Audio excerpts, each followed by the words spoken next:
Salve, salve, concurseiro e concurseira. Pessoal, vem comigo. Vou fazer uma passagem rapidamente para mostrar para vocês quais são os órgãos de execução penal e vamos avançar especificamente em cima de um órgão, tá? Porque geralmente em concurso público, quando cobra essa parte aqui, vai cobrar literalidade. Ah, professor, não vai ler o texto legal? Eu prefiro pegar pontos mais importantes, porque geralmente quando vai cair literalidade. Então eu vou explicar para vocês os detalhes em cima de pontos específicos, né? Não vou pegar todos os artigos da Lei de Execução Penal, porque senão perde também a objetividade. Então, com base no artigo 61 da LEP, você vai se deparar com os seguintes órgãos de execução penal. O Conselho Nacional de Política Criminal e Penitenciária. Olha só, o juízo da execução penal. Não confunda, já vi pegadinha em prova caindo assim, ó. Juízo criminal. Ou seja, se na tua prova vier assim, ó, juízo criminal, tá errado, pô. Por quê? Pelo texto legal, na forma do artigo 61, inciso 2, fala o juízo da execução penal. Perfeito? Ministério Público, Conselho Penitenciário, ó, os departamentos penitenciários. Então, quando fala departamentos penitenciários, você vai lembrar o seguinte, pessoal. Departamentos penitenciários locais. Isso, cada estado vai ter seu departamento penitenciário. E também você vai se deparar com o Departamento Penitenciário Nacional. Eu vou enfatizar e vou explicar para vocês alguns pontos sobre o Departamento Penitenciário Nacional. Inciso 6º, o patronato. 7, o Conselho da Comunidade, também como órgão de execução penal.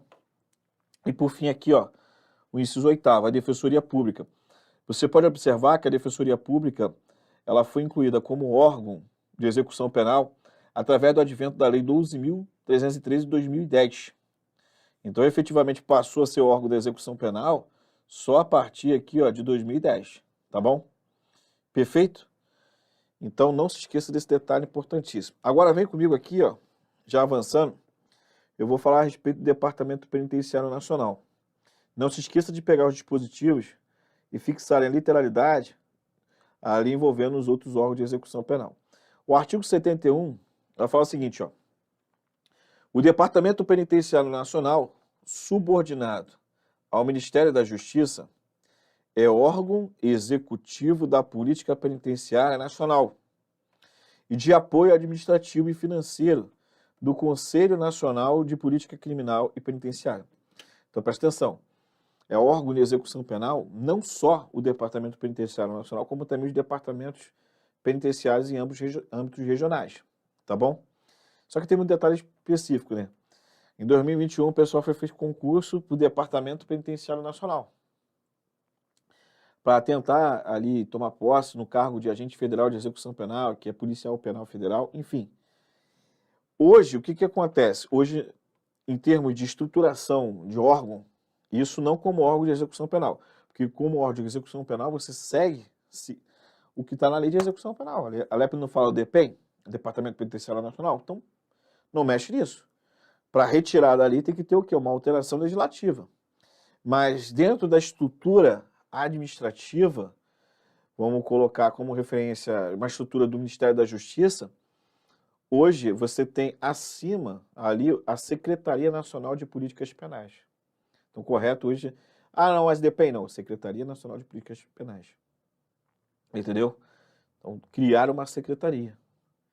Mas, DPEM como órgão de execução penal, você vai tratar. Você não vai fazer um concurso mais para o Departamento Penitenciário Nacional. Você vai fazer um concurso para a Secretaria Nacional de Políticas Penais. Entenderam? Perfeito. Mas como órgão de execução penal está aqui, na LEP. Volta. 72. São atribuições do Departamento Penitenciário Nacional. Primeiro, acompanhar a fiel aplicação das normas de execução penal em todo o território nacional. Não é só em âmbito dos estabelecimentos penais federais. 2. Inspecionar e fiscalizar periodicamente os estabelecimentos de serviços penais. 3. Assistir tecnicamente às unidades federativas na implementação dos princípios e regras estabelecidos nesta lei.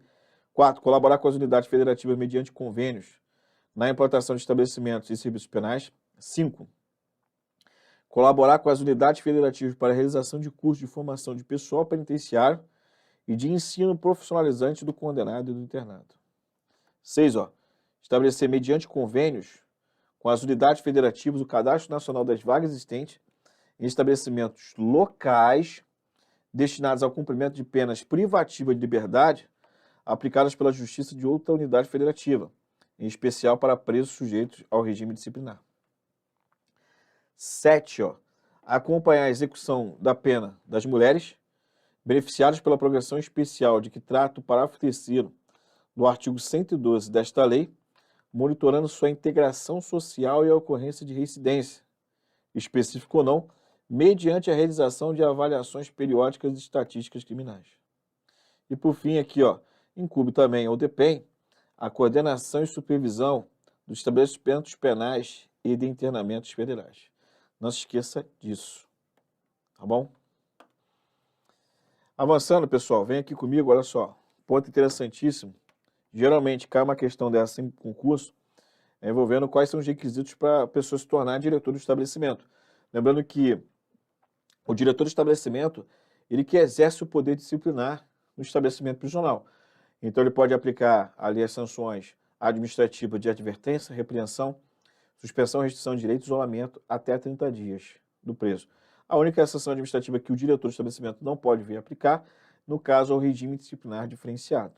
Então, para ocupar o cargo de diretor, necessariamente tem que preencher esses requisitos aqui do artigo 75. O ocupante do cargo de diretor de estabelecimento deverá satisfazer os seguintes requisitos. Primeiro, ser portador de diploma de curso ali, superior de direito, ou psicologia, ou ciências sociais, ou pedagogia, ou serviço social. Tá vendo, gente? Então, é uma coisa que está na lei. Não adianta. Se na prática você se depara com uma observação dessa aqui, que o indivíduo está na condição, exercendo esse cargo comissionado diretor, e ele não tem essa graduação, essas graduações, uma dessas graduações, melhor dizendo, ele não pode se tornar diretor, nem substituto. Porque é necessário o quê? Superior de Direito, Psicologia, Ciências Sociais, Pedagogia e Serviços Sociais. A própria lei de execução penal trouxe isso. Eu coloquei um cara que é formado em Educação Física. Não, gente, jamais eu vou discriminar a formação das pessoas. Estou trabalhando em cima da lei, tá? Só para vocês entenderem. Então, o cara, às vezes, formado em Educação Física, é um cara operacional, tem conhecimento da parte administrativa toda do órgão, porque não é porque um indivíduo é formado em Direito que ele vai ter mais conhecimento do que o outro. Mas ele se formou em Direito. E, às vezes, ele não se interessa pelas atividades administrativas do órgão. Então, aquele cara que é formado em Educação Física e tem mais conhecimento da parte administrativa, operacional, não pode exercer o cargo de diretor pelo fato de não ter uma graduação com base na lei de execução penal. Tá vendo? Então é necessário, e concurso público vai seguir a literalidade. Possuir experiência administrativa na área, ter idoneidade moral e reconhecida aptidão para o desempenho da função. Assim, você escuta muito falar no âmbito da Polícia Penal, às vezes o cara assim, o maluco que bate cateado, ele que desenvolve a atividade fim. Sim, pô, atividade fim é cuidar do preso. Mas assim, para você exercer o cargo de diretor, não necessariamente você só tem que ter esse conhecimento. Eu sei ali fazer uma revista no preso, eu sei dessa parte operacional, beleza. Mas se você não tiver conhecimento da parte administrativa, cara, você vai passar um perrengue, você não tem condições de administrar. Porque assim, um diretor de um estabelecimento tem que saber da parte de reabilitação, da parte da saúde, da parte administrativa, das estações de contratos, do setor jurídico, enfim. Se ele não tem esse conhecimento, dificilmente ele vai ter capacidade ali para administrar. Eu só sei mexer com preso. Não, mexer com preso é um dos fatores que você tem que saber. Mas a experiência administrativa é de cima de todos os setores do órgão. Tá bom? Então volta aqui comigo, ter idoneidade moral e reconhecida aptidão para o desempenho da função. E o parágrafo único, o diretor deverá residir. Então, pela LEP, traz essa obrigatoriedade. Deverá residir no estabelecimento ou nas proximidades e dedicará tempo integral à sua função, porque ele está exercendo um cargo comissionado. Então, tempo integral à sua função. Perfeito?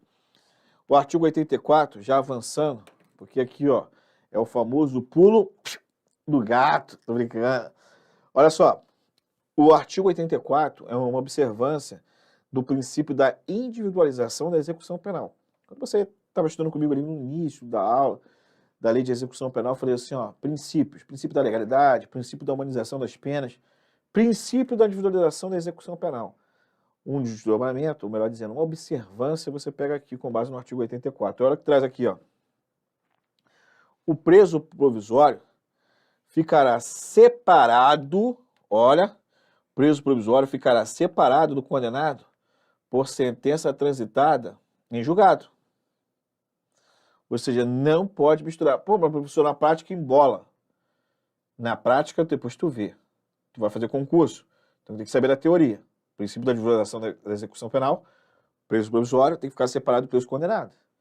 Quando eu falo condenado, condenado com pena privativa de liberdade ou não. Aí ele falou condenado. Condenado, obviamente, com o trânsito em julgado. Porque se não transitou em julgado, em condenação, ele está na condição de preso provisório. Entendeu? Então, preso provisório separado do preso condenado. Observância.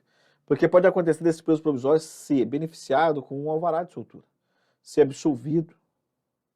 Então, não posso deixar ele como preso condenado a ponto de se corromper. Entendeu? Então, necessariamente, separa. Aí, dentre os presos provisórios, ó, o que vai acontecer? Ó? Então, para primeiro, os presos provisórios ficarão separados de acordo com os seguintes critérios. Primeiro aqui, ó, acusados pela prática de crimes hediondos ou equiparados. Então, separa. O cara está sendo acusado pela prática de crime hediondo ou equiparado, tem que deixar ele separado.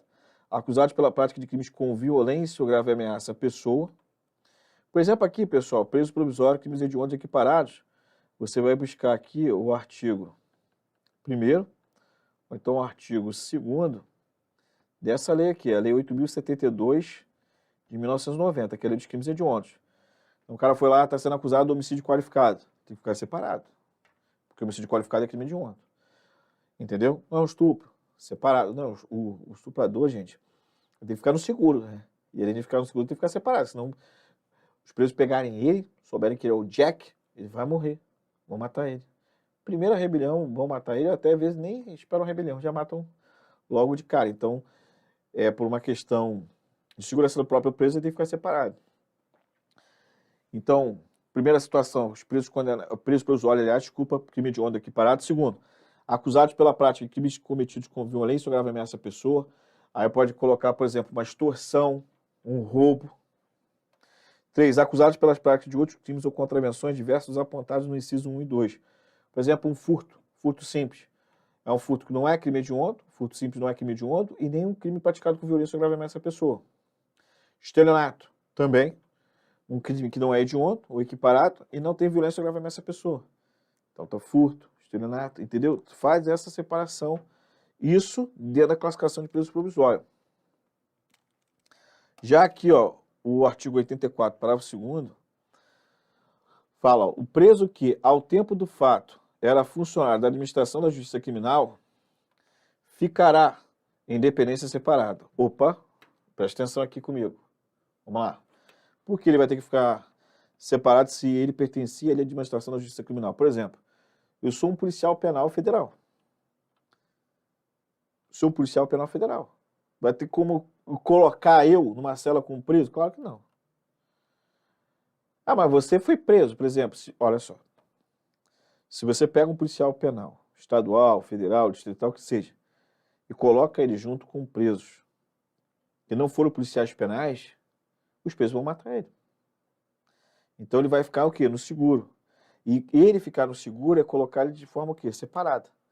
Porque ele já teve do outro lado. Então separa ele. Vai ter que ir no seguro. Policial militar, policial civil, policial federal, policial rodoviário federal. Tudo no seguro. Entendeu? Parágrafo 3º. Agora, os presos condenados ficarão separados de acordo com os seguintes critérios. Quais são os critérios, professor? Aqui, ó. Primeiro, condenado pela prática de crime hediondo equiparado. Segundo, reincidente, condenados pela prática de crime com violência ou grave ameaça à pessoa. Primários, condenados pela prática de crime com violência ou grave ameaça à pessoa. E, ó, demais condenados pela prática de outros crimes ou contravenções em situação diversa das previstas no inciso 1, 2 e 3. Então, a classificação agora envolve o quê? Os presos condenados. Mais uma vez, aplicação do princípio da individualização da execução penal. E parágrafo 4º, o preso que tiver sua integridade física, moral ou psicológica ameaçada pela convivência com os demais presos, ficará segregado em local próprio.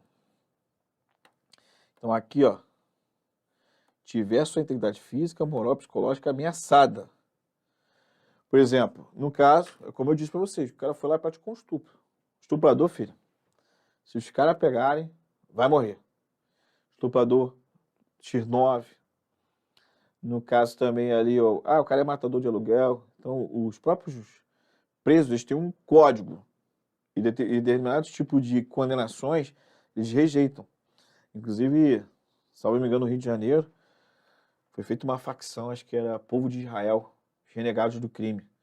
Ou seja, tudo que era ruim do crime ali, porque qualquer crime é ruim, mas enfim, tem crimes que é pior do que o outro.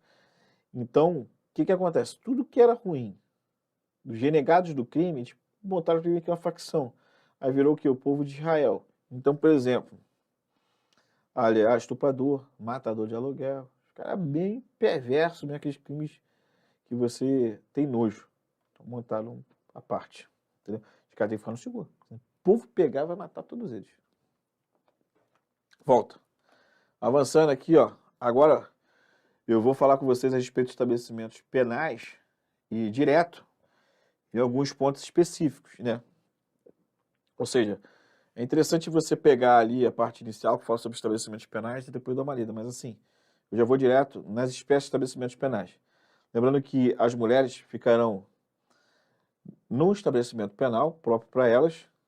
Ora, o serviço de segurança é feito por agentes femininos, ou seja, policiais penais femininos. Agora, pode ser ali serviços, vamos supor, de determinados especializados ser prestado por homem? Pode. Então, eu pego por quê? Segurança. A segurança ela vai ser feita por agentes femininos. Isso internamente. Externamente pode ser feito por um homem pelo fato de não ter o contato direto com a mulher.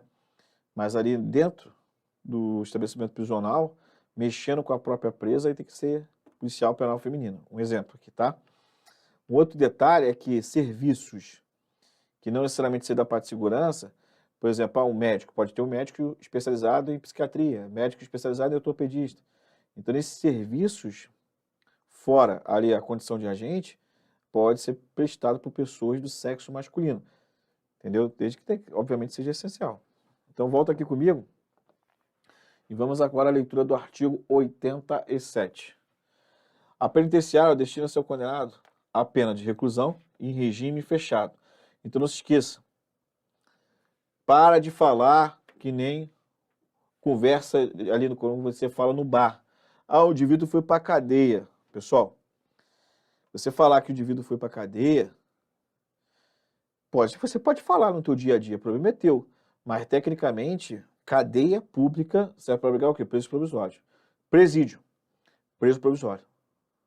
Entendeu? Presídio também, pode pesquisar. Presídio, abriga preso provisório, cadeia pública também. Agora, penitenciária, abriga preso condenado à pena de reclusão em regime fechado. E preso provisório também, a penitenciária. Pô, uma penitenciária pode abrigar preso provisório? Claro. Mas se tu vê assim, ó, penitenciária, aí tu vai lembrar o seguinte, foram indivíduos que foram condenados à pena de reclusão superior a 8 anos e estão cumprindo um regime fechado, vão para onde? Penitenciária. Ou, dependendo ali, mesmo que seja condenado inferior a isso, circunstância judicial desfavorável, reincidente, penitenciária, fechado. E um preso provisório, porque o preso provisório naquilo que é pertinente segue a regra do regime fechado. Então, pela LEP, preso provisório para a cadeia pública, presídio, ou então para a penitenciária. Volta aqui, olha o que fala o parágrafo único. Olha só, a União Federal, olha que interessante, ó. A União Federal, os Estados, Distrito Federal e os territórios poderão construir penitenciárias destinadas exclusivamente aos presos provisórios. Aqui, ó. Exclusivamente aos presos provisórios. E condenados que estejam em regime fechado, sujeitos ao regime disciplinar diferenciado nos termos do artigo 52 desta lei. Então não se esqueça desse detalhe importantíssimo. Então aqui, ó, vai abrigar preso provisório, condenado que esteja em regime fechado, ou também é sujeito ao RDD. Perfeito? Isso no que diz respeito que a União ela pode criar. Aí, ó. Tá bom? Então não se esqueça desse detalhe importantíssimo. Hoje nós temos o quê? Os estabelecimentos penais federais. Todos os estabelecimentos penais federais são o quê? Penitenciários. Se todos são penitenciários, serve para abrigar o quê? Presos condenados, cumprimento de pena em regime fechado e preso provisório. Só que para um preso, para um estabelecimento penal federal, não é assim. Ah, o preso vai para o estabelecimento penal federal porque ele foi condenado pela Justiça Federal. Não. Aí tu vai ter que estudar comigo. Porque para o preso para um estabelecimento penal federal, tem que estar dentro das hipóteses da Lei 11.671 de 2008. Tá? E, além disso, combinado com o Decreto 6.877 de 2009. Nessas situações, o preso vai para o estabelecimento penal federal. Não é porque ele foi condenado pela Justiça Federal que ele vai para o estabelecimento penal federal. Não tem nada a ver. Então tem que pedir requisitos da Lei 11.671 de 2008 e o Decreto 6.877 de 2009. Não se esqueça disso. Ah, um preso que foi condenado pela Justiça Estadual pode ir para o Presídio Federal? Pode. Dependendo se preencher os requisitos da lei. Entendeu? Então toma cuidado com esse detalhe. Algumas características aqui importantíssimas envolvendo a penitenciária. Então o condenado será alojado em cela individual, que conterá dormitório, aparelho sanitário e lavatório.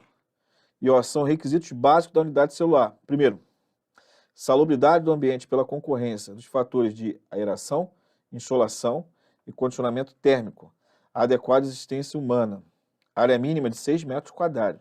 Então aqui, ó, falou área mínima. Pode ser maior? Pode. Pô, mas professor, na prática tá errado. Na prática tem 5 ali. Aí, olha só. A banca vai te perguntar a lei, não vai perguntar a prática. Entendeu? Por exemplo, estabelecimentos penais federais, ali no caso, cada cela tem 7 metros quadrados. Observa a lei de execução penal? Observa. Não falei mínimo. Estou falando que cada cela do estabelecimento penal federal tem 7 metros quadrados. Está observando o que está na lei de execução penal? Tá, porque a lei de execução penal fala que a área mínima é 6 metros. Não pode ser menos do que 6 metros. Pode ser mais, porra. Lá no estabelecimento penal federal tem 7, porra. Entendeu? E no caso, quando é para colocar, às vezes, um regime disciplinar diferenciado, vai colocar ele numa cela no isolamento lá que vai dar 14 metros quadrados. Tá bom? Avançando. Colônia agrícola e industrial similar, artigo 91. A colônia agrícola e industrial similar destina-se ao cumprimento da pena em regime semiaberto. Entendeu? Então, pessoal, não se esqueça desse detalhe importantíssimo. Semiaberto, colônia agrícola e industrial similar. 92. O condenado poderá ser alojado em compartimento coletivo, observados os requisitos da letra A do parágrafo único do artigo 88 desta lei. Aí o parágrafo único. São também requisitos básicos da dependência coletiva: a seleção adequada dos presos. B. O limite de capacidade máxima que atenda os objetivos da individualização da pena. Não se esqueça que pode ferir, né, o princípio da dignidade da pessoa humana. E também o Supremo Tribunal Federal já falou a respeito de Estado, de coisas inconstitucionais. Mas eu vou deixar para falar para vocês mais à frente. O que acontece? O fato de o cara estar numa cela, vamos colocar ali 6 metros quadrados, tem 15 pessoas. Então, o Supremo Tribunal Federal considerou aquilo ali um Estado inconstitucional. Estado de coisas inconstitucionais. Isso aí eu vou aprofundar, isso aí é interessante eu aprofundar para termos de uma prova discursiva que venha cobrar o sistema penitenciário e trazer esses detalhes para que você consiga estruturar a tua redação. Mas é interessante, porque assim, o cara tá numa cela que 6 metros quadrados, porra, tem 15 pessoas, como é que ele vai cumprir uma pena digna? Ah, mas professor praticou crime. Eu estou falando um ponto técnico. Estou falando um ponto ali, o que eu penso. Entendeu? Nem tudo que tu vai pensar, tu vai colocar no papel, pô. Tá bom? Então, o Supremo Tribunal Federal decidiu, caso até de contagem da pena, do cumprimento de pena em dobro, pelo fato de violar ali a dignidade da pessoa humana. Aqui, ó, tá a casa do albergado. A casa do albergado destina-se ao cumprimento de pena privativa de liberdade em regime aberto e da pena de limitação de fim de semana. Então não se esqueça, casa do albergado vai ter como objetivo ali o cumprimento da pena em regime aberto, mas não só o cumprimento da pena em regime aberto, como também da pena de limitação de fim de semana, essa pena restritiva de direito. E o 94, ó, o prédio deverá situar-se em centro urbano, separado dos demais estabelecimentos e caracterizar-se pela ausência de obstáculos físicos contra a fuga. Tudo bem? Centro de observação. Ó, no centro de observação, realização de exames gerais e criminológicos, cujos resultados serão encaminhados para a CTC, que é a Comissão Técnica de Classificação. Então, se pergunta a vocês, onde que vai ser realizado os exames gerais e o criminológico? Então, centro de observação. Os resultados encaminhados para CTC, Comissão Técnica de Classificação. E no centro poderão ser realizadas pesquisas criminológicas. Mas, professor, e se não tiver o centro de observação? Aí vem aqui comigo 98. Ó. Os exames poderão ser realizados pela Comissão Técnica de Classificação na falta do centro de observação. Então, por exemplo, o exame criminológico não pode ser feito ali no centro de observação, ele pode ser feito pela CTC? Pode. Ah, mas tem que ter os profissionais adequados para fazer, né, o exame criminológico. Por exemplo, eu como policial penal federal, posso fazer um exame criminológico? Eu não tenho aptidão técnica para isso. Como é que eu vou fazer um prognóstico que por isso tem periculosidade? Não tem nem habilitação para isso. A minha graduação, sou graduado em Direito. Como é que eu vou falar assim, não, esse preso tem um prognóstico de periculosidade? Tem que fazer um estudo, isso é através do quê? Psiquiatria, psicologia, enfim. Eu não tenho condições. Tá bom? Mas aí, na ausência do centro de observação, pode ser feito os exames da CTC. O Hospital de Custódia e Tratamento Psiquiátrico, pessoal. Aí vocês vão pegar como referência aqui o artigo 99. O Hospital de Custódia e Tratamento Psiquiátrico destina-se aos inimputáveis e semi-imputáveis, com base lá no artigo 26, parágrafo único do Código Penal. Não se esqueça o seguinte, esquece manicômio judiciário. Está ultrapassado. Já ouviram falar assim, ó, o cara fala assim, eu sou 22. É burro. É burro porque nunca estudou direito penal. Ah, já estudou sim. Antes da reforma de 84, o inimputável era no artigo 22. Hoje o inimputável está onde? Aí tu vai falar assim, depende. O inimputável por uma deficiência mental, um desenvolvimento mental incompleto e retardado, é o artigo 26, caput do Código Penal. Se for inimputável pela menoridade, é o artigo 27 do Código Penal. Se é um semi-imputável, é o 26, parágrafo único do Código Penal.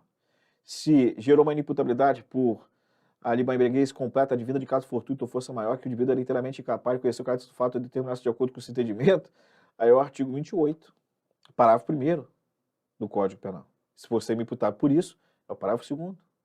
Então, 22 é você que estudou antes da reforma de 84, no caso aí do Código Penal. Enfim, então, para inimputável e semi-imputável, o Hospital de Custódia e Tratamento Psiquiátrico não tem manicômio e inimputável é 26.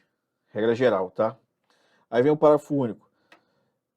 Aplica-se o hospital no que couber o disposto no parágrafo único do artigo desta lei. Entenderam?